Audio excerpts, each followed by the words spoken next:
Alright, tempenai piston owner sendiri balik di KK. Saya tadi pergi jack sudah. Okay, jack saya sudah pastikan semua ada main, pin pun main. Okay, dia pakai nama Sakura.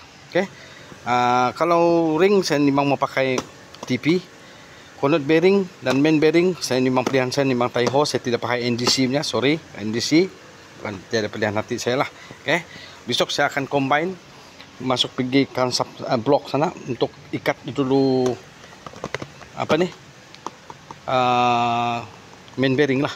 Okay, semua sudah clear nih, tinggal kita in saja, cuma kasih masuk dulu semua ini barang-barang ini piston ring baru saya pergi ambil di sini. Ini yang paling padu nih untuk masuk klip dia, klip bab klip ini yang paling padu kerja. Sudah siap tuh baru kita ikat head. Okay, step by step, satu hari satu kerja kasih selesai. Satu hari satu kerja satu kasih selesai. Jadi setakat ini dulu untuk kita punya activity. Nanti kita next video lagi. Alright, tempenai.